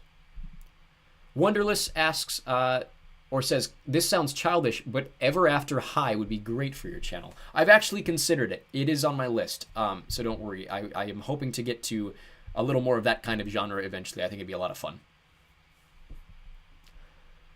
Question from Liz, who asks, may I entice you to read, instead of The Mortal Instruments, the Infernal Devices series, also by Cassandra Clare? There aren't as many books in the series, and it takes place before The Mortal Instruments. I will absolutely consider them. I'll probably end up reading them after The Mortal Instruments because people have requested The Mortal Instruments quite a bit.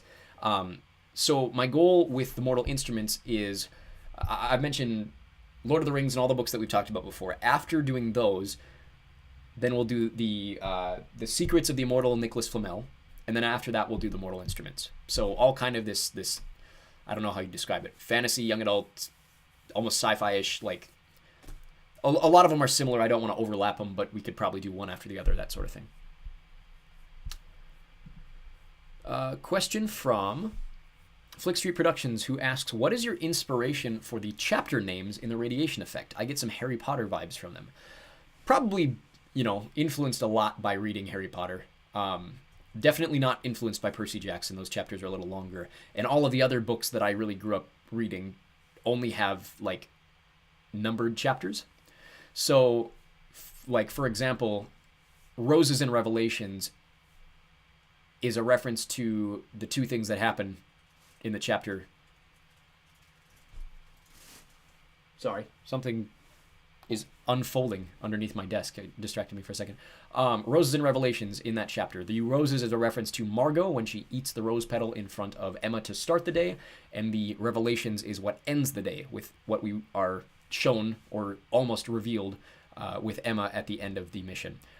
It's also a reference to the Muse album, Black Holes and Revelations. Most chapters have the something. So, for example, there's chapters called The Alley, The Spy, The Pond, that sort of thing. Everything else is probably based on Harry Potter. I don't know. Sometimes I just pick things that happen or like locations. There's a chapter called China. There's a chapter called San Diego, that sort of thing. So I don't know specifically, but it's usually something to do with what happens in the chapter, or I don't know, maybe it's a double entendre or like a hidden meaning, that sort of thing. Okay, solve a little mystery. A child goes to school. It writes an anthology with its friends. The anthology is controversial, and the school puts a ban on it. The child and friends make a racket.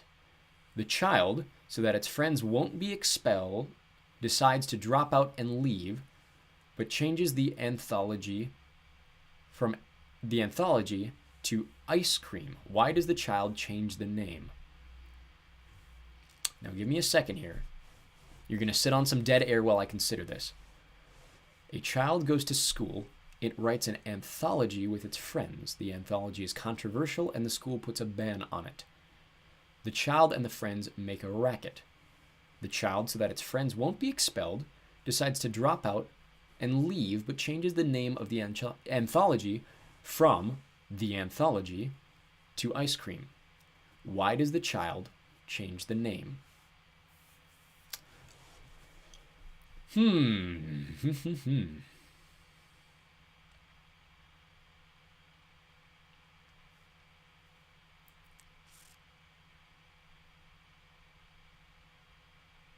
I genuinely don't know.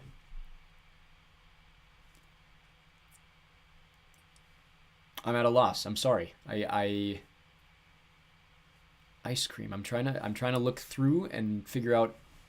School puts a ban on it. Child and friends make a racket. Drop out and leave. Changes the name of the anthology. I don't know.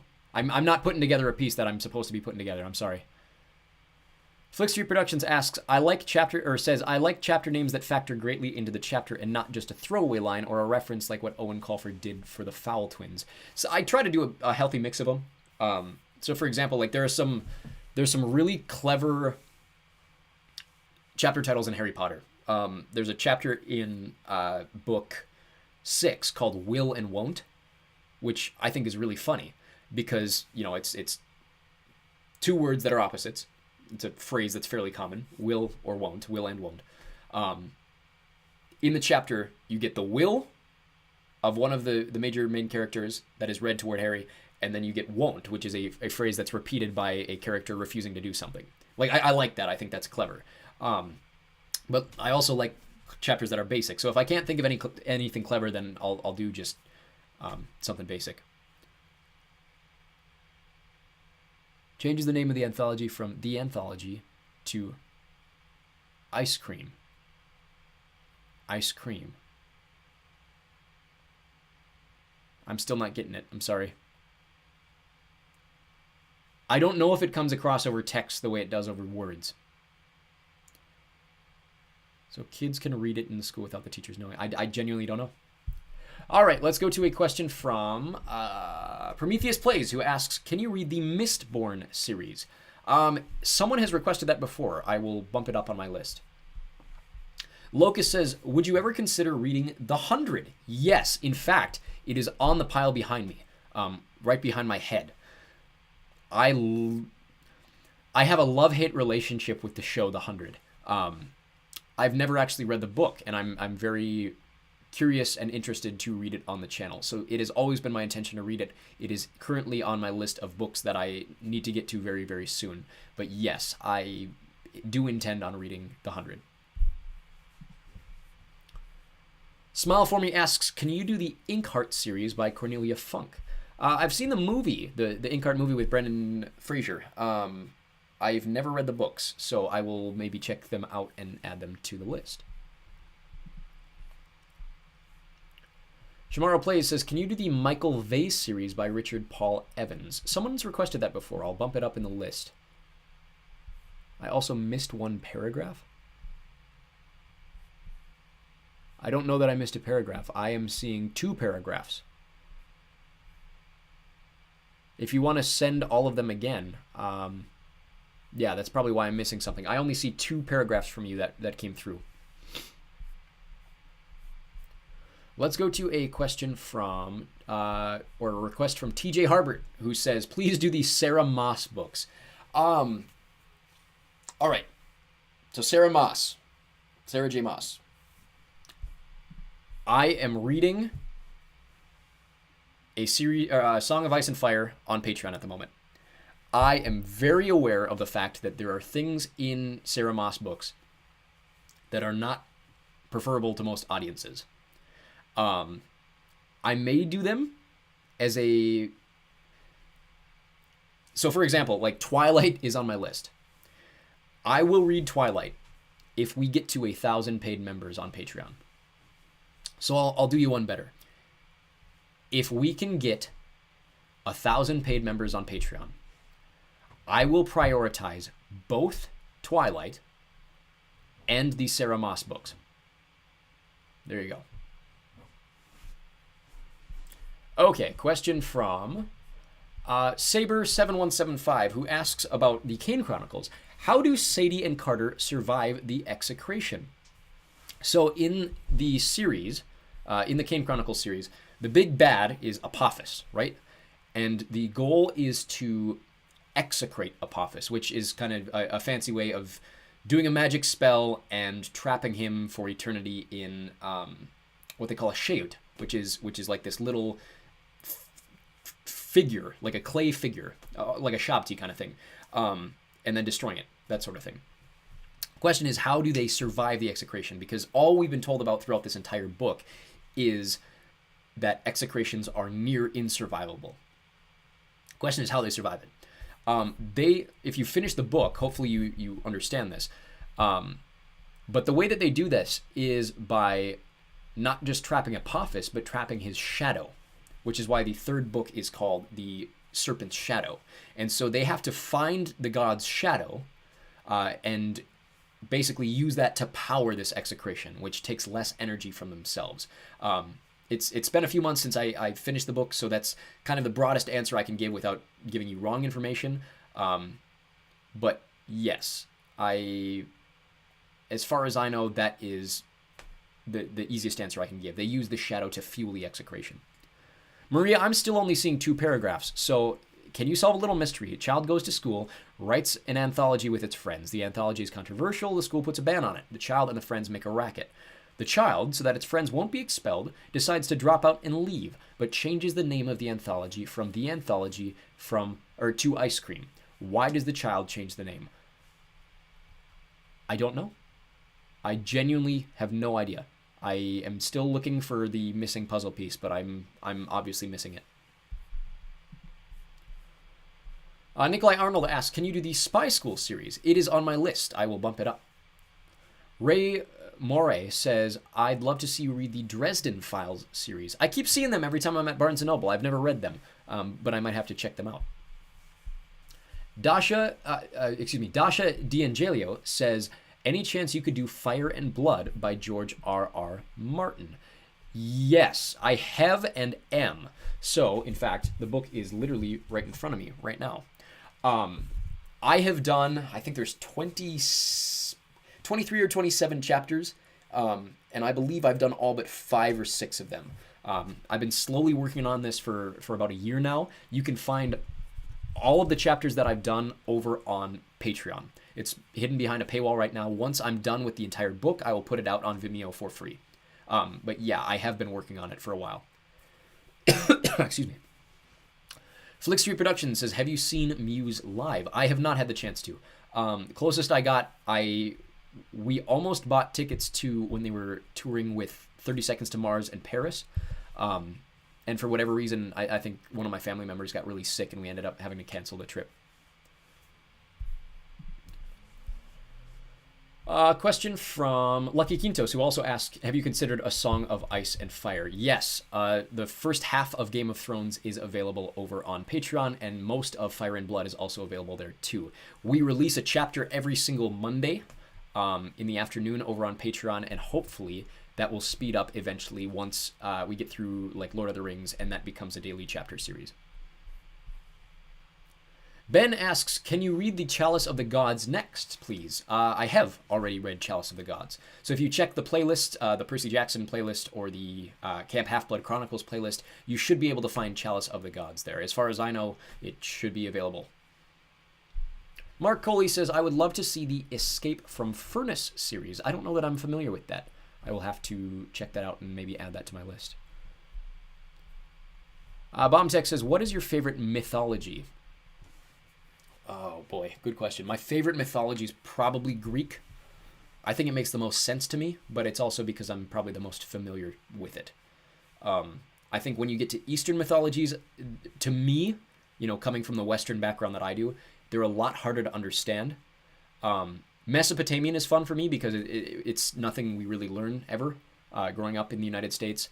Or not Mesopotamian, excuse me, Mesoamerican. So like the Aztecs and the Mayans and that sort of thing.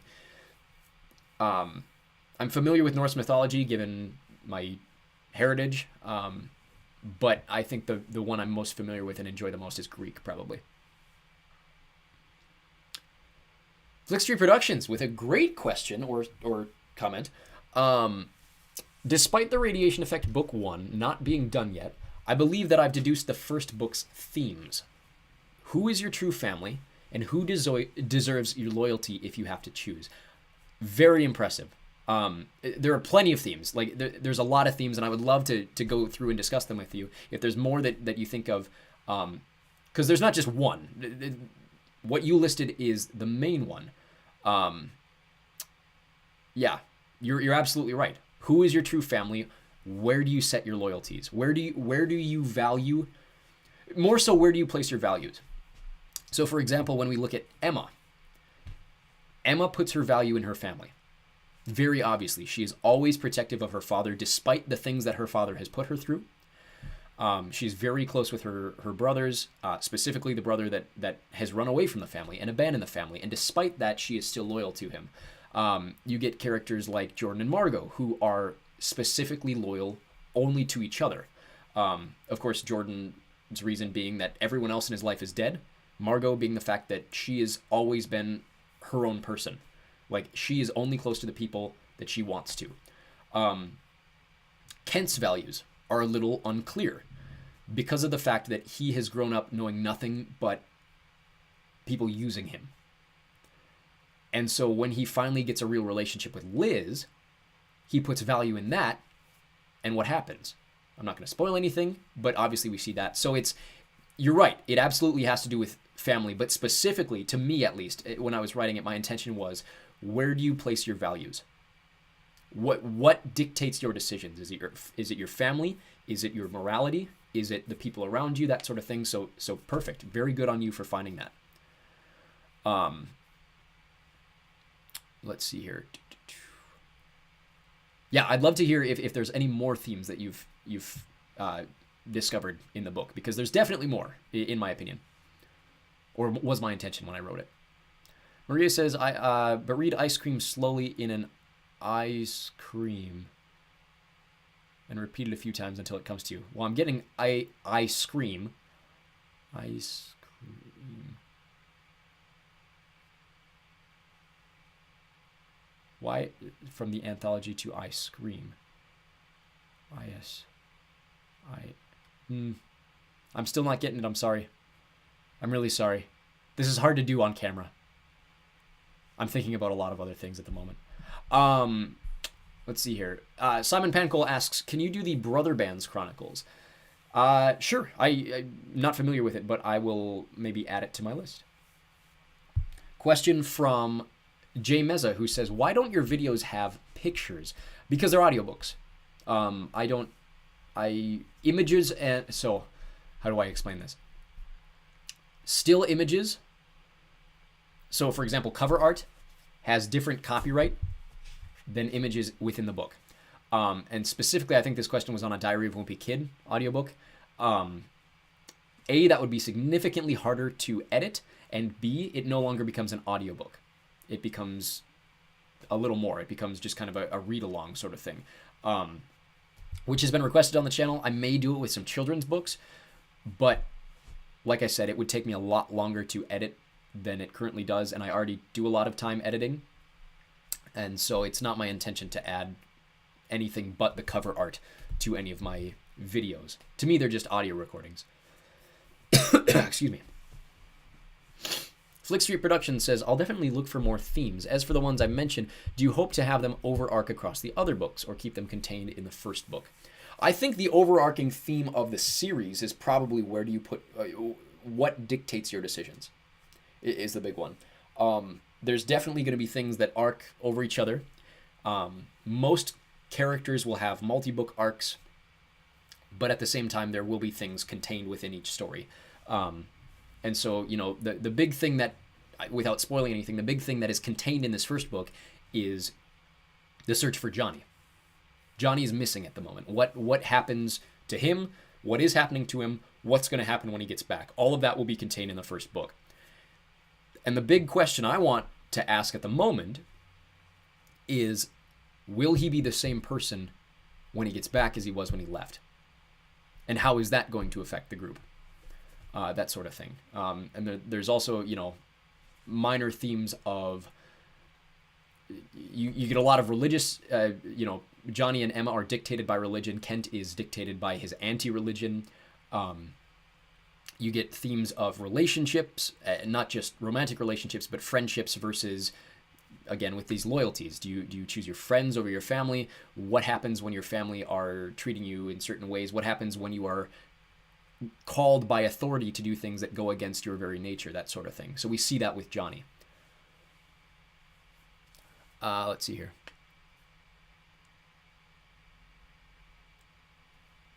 Oh, that's an interesting riddle. I don't know that I ever would have put that together. Very interesting. Mackenzie Hartle says, can you do Project F by Gian Dupro? Maybe. So Gian Dupro is the author of The City of Ember, and my intention is to do all 4 of the City of Ember books.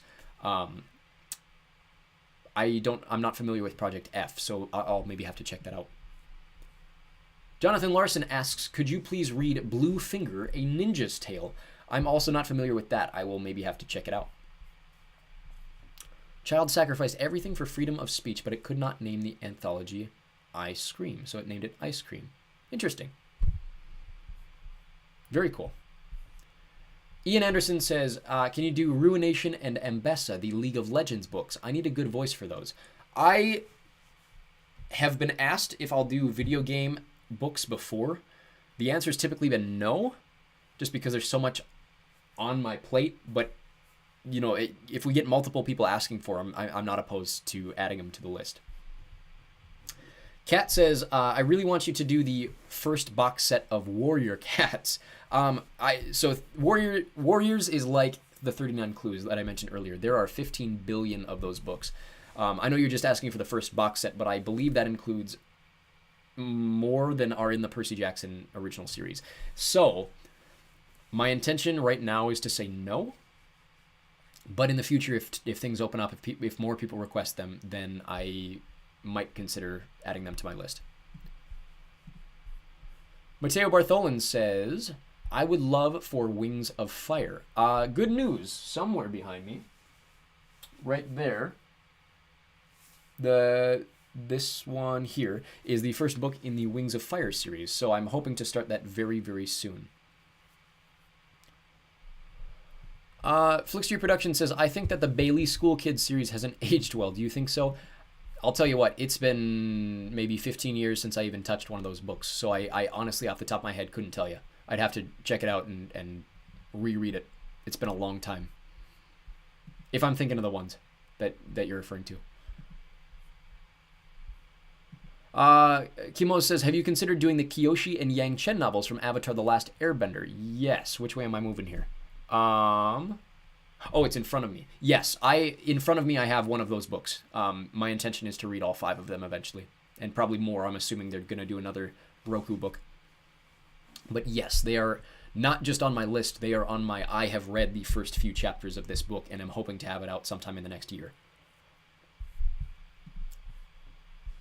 I just have a few more questions pre-prepared, and then anything else you guys want to talk about in the chat. I'm very happy to continue talking about the radiation effect. If there's other questions that you guys have that you want answered, feel free to drop those right now. Otherwise, we'll maybe wrap things up in the next 5-10 minutes or so.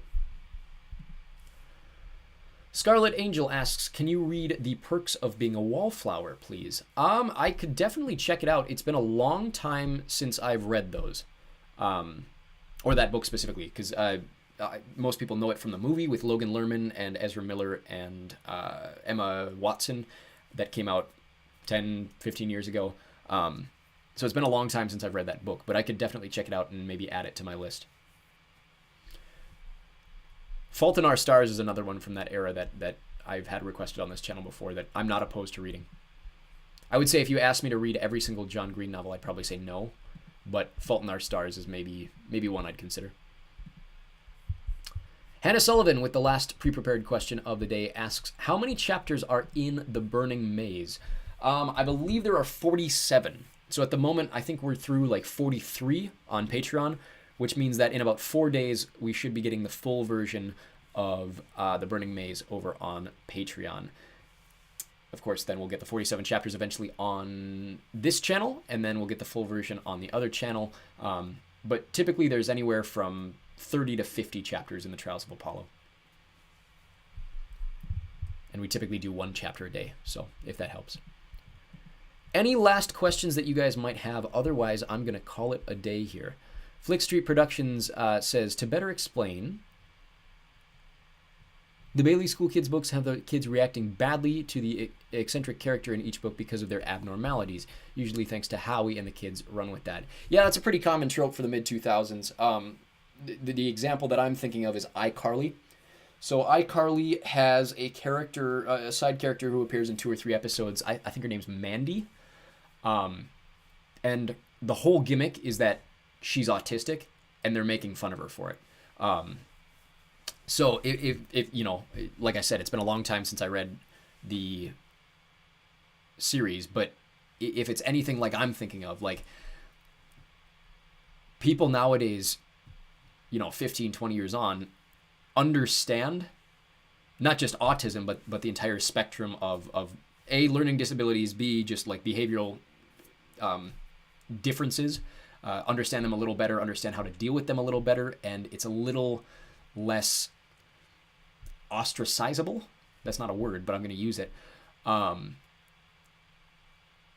People don't use it for comedy anymore. And so if, like you said, if this is the case here, then yeah, you're right. That probably hasn't aged very well.